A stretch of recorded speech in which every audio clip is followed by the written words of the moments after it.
Бәріне сәлем. Медицинаның адам сенгісі деңгейге дамыған уақытында адам органдарын ауыстыру үлкен қиындық туғызбайды. Сол себепті бүгінгі таңда мамандар адамның терісі мен шашынан бастап, жүрек пен бауыр, өкпе секілді органдарды да ауыстыра алады. Яғни трансплантацияға ұшырайтын органның адам ағзасында маңызына қарай операция құны да әртүрлі болады. Сонымен осы бейнероликта біз сіздерге адам ағзасындағы топ 10 қымбат орган жайлы деректер ұсынатын боламыз. Бастысы арнаға тіркеліп лайк басуды ұмытпа, және қызық үшін комментарийға сен үшін ең қымбат қандай орган екенін жаз. Ал біз бастаймыз.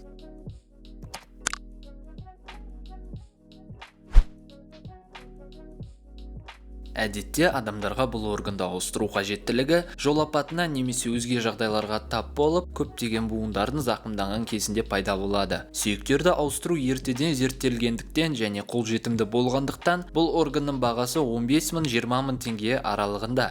Бұл баға органның көлеміне және жасалатын материалына байланысты өзгеруі мүмкін.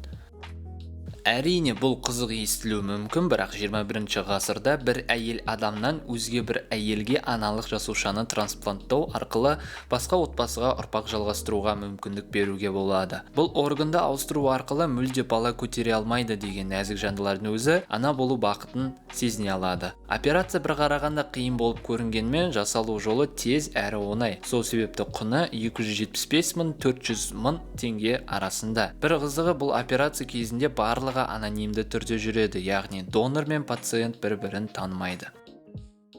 Көздің адам өмірінде алатын орны қаншалықты маңызды екені айтпаса да белгілі. Ал мөлдір қабақ біздің көзіміздің ең маңызды бөліктерінің бірі, және бұл органға сұраныс өте жоғары. Берілген отаны әлемнің көптеген елдерінде жасайтын болғандықтан, салыстырмалы түрде көздің мөлдір қабығының құны арзан, яғни 300 мың теңгеден басталады. Қызыл сүйек кемігі бұл қан жасушаларының пайда болып, дамуына тікелей жауапты мүше болғандықтан, трансплантацияның бағасы да қымбат, әрі операцияны жасалуы да қиын болып саналады. Әдетте қызыл сүйек кемігін ауыстыру ұзақ уақыт және көп қаражатты талап етеді. Сол себепті бұл органның құны 250 мың долларға дейін жетуі мүмкін.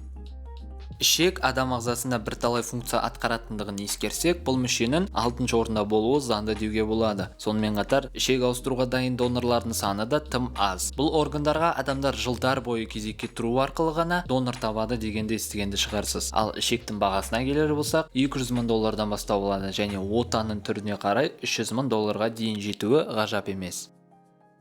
Ұйқы безі деген сөзді алғаш рет естігенде, бұл адамның ұйқысына әсер ететін дүние деп ойлайтын шығарсыз. Алайда ұйқы безінің ұйқыға еш қатысы жоқ, бірақ атқаратын қызметі жағынан маңызы аса жоғары. Өйткені ұйқы безі ас қорытудағы негізгі компоненттердің бірі, және адам бойындағы метаболизмге де жауап беретін мүше. Маңызды қызмет атқарғандықтан, бағасы да өзіне сай өте жоғары болып табылады. Яғни 100 мың доллардан басталып, жасалатын операцияның күрделілігіне қарай 350 мың доллар аралығында болады.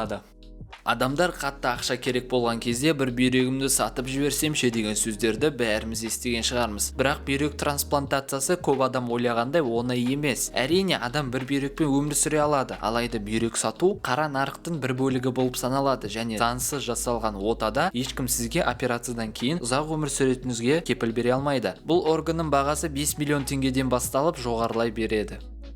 Топ үштікті бауыр ашады. Бұл органның қызметін бала кезімізде үлкендердің көп тәтті жеме, бауырына зиян деген сөзінен түсінуге болады. Яғни бауыр ағзаға түскен токсинді заттарды ыдыратады, ал қажет еместерін сыртқа шығарады. Бауыр трансплантациясының бір ерекшелігі бауырдың кейбір бөліктерін және тұтастай ауыстыруға болады. Мысалы, бауырдың бөліктері 50 мың доллардан басталса, толық бауыр 400 мың долларға дейін жетеді. Тыныс алуға жауап беретін бұл органның құны өте қымбат, әрі біздің топта екінші орында тұруы таңғалдыратын жағдай емес. Бұл органды ауыстыру оның құрылысының аса күрделі болуымен және операцияға қатысатын екі адамның денсаулығына үлкен қауіп төндіретіндіктен аса қымбат болып табылады. Бүгінгі таңда екі өкпені бірге немесе тек бір өкпені ауыстыруға мүмкіндік бар. Бір өкпені ауыстыру 60 мың доллардан басталса, трахея арқылы бір-біріне жалғанған екі өкпенің бағасы 200 мың доллардан басталып 500 мың долларға дейін жетеді. Жүрек бұл адам ағзасын басқарушы орган болғандықтан, бұл топта да ол бірінші орында болуы заңдылық. Бір қызығы, жүрек трансплантациясы қаншалықты қымбат операция болғанымен де, ешбір клиника бұл отадан кейін адам ұзақ өмір сүріп кетеді деп кепілдік бере алмайды. Себебі жүректі ауыстырғаннан кейін организм оны қабылдамаса, адамның жағдайы күрт нашарлап өлімге алып келуі тосын жайт емес. Ал ең бастысы, жүректің бағасына келсек, қазіргі нарықта тек жүрек органының өзі, яғни операциясыз 160 мың 280 мың доллар аралығында, ал трансплантациямен бағасы 1,5 миллион долларға дейін жетеді. Осымен адам ағзасындағы ең қымбат 10 орган жайлы видеомыз аяқталды. Егер сіздерге осы видео ұнаса, міндетті түрде арнаға тіркеліп лайк басуды ұмытпа. Және комментарийға осы видеодағы қай органның бағасы өзіне сай келмейтінін жазып кетсең де болады. Ал сіздермен бірге болған Қазтоп арнасы келесі кездескенше.